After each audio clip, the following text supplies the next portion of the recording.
Hadirin dan hadirat yang dirahmati Allah sekalian. Anak Cina memasang luka dipasang di Tanjung Selasih. Pasangan pengantin segak melangkah, marah menuju mahligai kasih. Berarak masuk ke dalam dewan pasangan Raja Sehari, Syam bin Ahmad dan Nurul Atikah binti Alyas. Bersarang merbah di Kuala Langat, manis madunya apabila dimakan. Suasana meriah bertambah hangat, alunan gamelan kami persembahkan.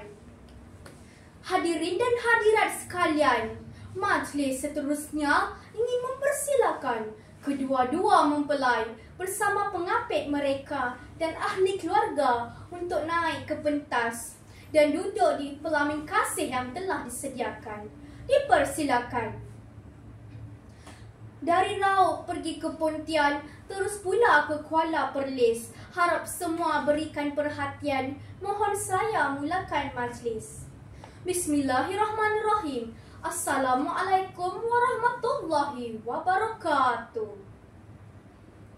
Hari ini menunggal jagung, hari esok memintal tali. Hari ini kita berkampung, meraikan mempelai dua sejoli. Yang dihormati Puan Selamah binti Omar selaku tuan rumah kepada majlis perkahwinan pada hari ini. Yang diraikan pasangan mempelai, ahli keluarga, saudara mara, bekas-bekas guru dan rakan-rakan kedua mempelai. Hadirin dan hadirat yang dirahmati Allah sekalian. Selamat datang ke majlis perkahwinan Syam bin Ahmad dan Nurul Atikah binti Alyas. Melayang serindih di atas permatang, merbah berkicau di hujung muara. Pemanis kata selamat datang, awal bismillah pembuka bicara. Indah berseri bunga kenanga, harum baunya menyentuh hati. Menadah tangan memanjatkan doa, ke hadrat ilahi mohon diberkati.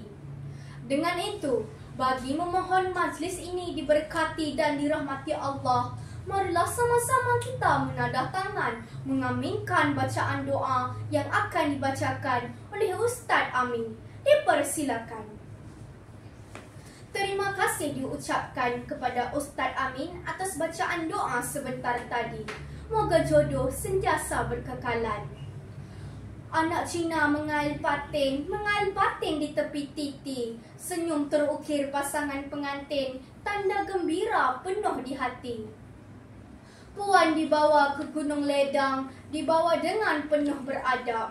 Pinggan mangkuk telah terhidang, kini masa makan beradab. Semerbak bunga seroja, dibelai darah pingitan.